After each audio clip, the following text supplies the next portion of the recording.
নজর রাখবো পরবর্তী সংবাদে।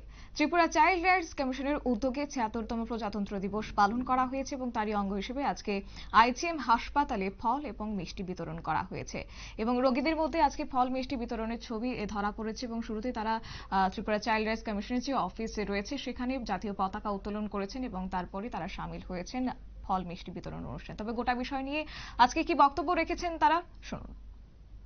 বলবেন। ৭৬তম প্রজাতন্ত্র দিবস উপলক্ষে আজকে আমরা কমিশনের তরফ থেকে উদ্যোগ নিয়েছি যে আমরা শিশু ওয়ার্ডের প্রত্যেকটা শিশু পেশেন্টকে আমরা মিষ্টি এবং ফল বিতরণ করব। তো আজকের এই প্রোগ্রামে আমাদের সাথে আছেন আমাদের কমিশনের মাননীয় চেয়ারপারসন এবং মাননীয় মেম্বার মহোদয়া।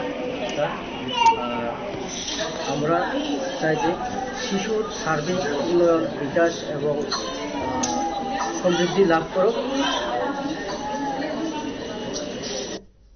আপনারা শুনলেন তাদের বক্তব্য এবং ত্রিপুরা শিশু অধিকার সুরক্ষা কমিশনের পক্ষ থেকে আজকে মিষ্টি বিতরণ করা হয়েছে আইজিএম হাসপাতালে যারা ভর্তি রয়েছেন শিশু বিভাগে তাদের মধ্যে ফল মিষ্টি বিতরণ করেছেন, যেখানে উপস্থিত ছিলেন শিশু চাইল্ড রাইটস কমিশনের চেয়ারপারসন এবং পাশাপাশি অন্যান্য সদস্যরা। নিয়ে নিচ্ছে ছোট্ট একটি বিজ্ঞাপন বিরতি, সঙ্গে থাকুন।